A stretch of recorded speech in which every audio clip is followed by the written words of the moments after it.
Guys, I want a makeover. Okay. Hola amigos, it's Will here from Will's Custom Figures, coming at you today with a big bad breakdown of my very own custom Warlord. So please guys, sit back and relax while I talk you through why and how I made this guy and everything else in between. Say cheese, cheese! Here we go, Warlord, and here is a bit of a comparison against the original. Oh, I'll swap sides, and as you can see, I've done a full repaint of this figure. He was absolutely battered, and a really good friend of mine when I used to wrestle back in the day, Jag, is a very, very good guy. He reached out to me and asked me for his very own custom Warlord figure, and as you can see, hopefully I didn't disappoint and you don't think I've disappointed. You can see these two stand exactly the same height wise, but there's some clear and distinct differences. Firstly, I've added the shoulder pads. This is more accurate to how he was on television. Also, the chains, if you have a look on here, the chains are absolutely just blobbed on with paint. There's lots of wear and tear. Obviously, all the fingers are damaged. That's just because it's an old beta Hasbro figure. But if I pull up my Warlord, I've painted even skin tone in between every single little belt buckle. There is, basically just a full repaint of skin colour. Sorry guys, just trying to balance him. A full repaint on skin colour. Also removed the hands. The hands were quite battered actually. So I've removed them and replaced them with, I think it was a Jack's hand on one side. And on the other hand, it might have been a Jack's hand as well. I think they were a bit of a pair. Now, just to show you a little bit of detail from the back, as you can see, it's still all the original sculpt from the boots upwards.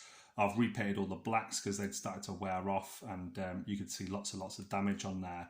But yeah, I've added in these, I don't know if you can see it, the difference. If you look on the shoulders here, there's nothing going across because he didn't have the shoulder pads. Whereas on here, I've actually added the shoulder pads, as you can see just here. But then there's like a little black bit going across as well. So all these little small details I think are really, really important to make this figure stand out as he should have been at retail release. And here we go. Here's a little bit of a size comparison against Bret the Hitman Hart, one of his fellow 90s WWE, WWF superstars. And as you can see, he stands very imposing, very scary looking. And what I love about this guy the most is that this shoulder, this completely moves however you want to put it. So if you want him stood up with his staff here, looking intimidating. If you want to, maybe have it down so it looks like he's walking down to the ring.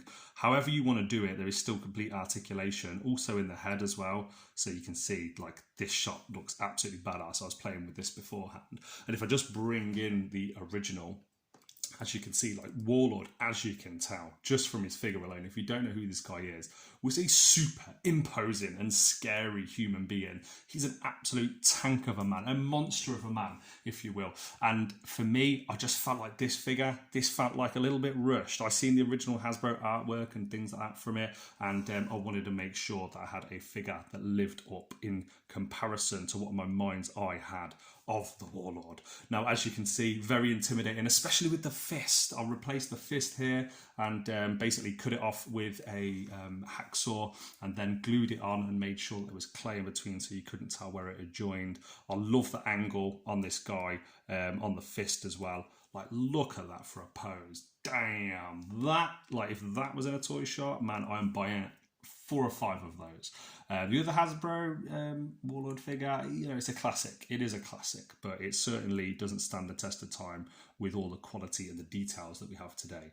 I've done a full repaint on the eyes. Hopefully you can appreciate and see that. I've painted in between the teeth, highlighted the teeth. I've went over with a Iraqi sand and leather brown to make the facial hair and the eye and the beard, his goatee, sorry. And they're Vallejo paints. The black is simply just black that I've added a varnish gloss on top of. Silver is just a normal silver. And other than that, this figure was an absolute treat to work on. One that I've been wanting to show you guys for a long time. Now, to make the staff, if anyone wants to make one for their Warlord, as you can see, it has little imperfections. Of course, it's going to, especially because it's a custom figure and it's not been made from plastic. But yeah, this was a old paintbrush that I've cut the ends off.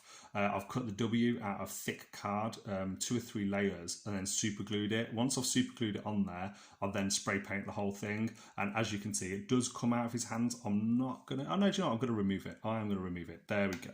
So it does completely come out. As you can see, it does damage slightly. So my friend Jag, I've told him what kind of spray paint it is and what kind of skin colour. Citadel, I think it's Citadel Kieselev Flesh, I think it is, that I've painted him with. But as you can see, the staff goes in, it goes out, and for me, this is how I would be posing him. Let me just push it down there. Bam, like that. Absolutely love that pose. Looks very intimidating. Let's just bring in the original Warlord and the one and only, the Hitman, Bret the Hitman Hart. And yeah, for this era, man, there is no more intimidating, scary person that had the world at his feet and so much potential than the Warlord. I really hope you've enjoyed this video. I have certainly enjoyed filming it and making this custom figure for you guys. If you have any questions, please like, comment, subscribe. Let me know in the comment section below. And from me and from Warlord, from Bret and the original Warlord, I'll see you guys in the next one. Adios.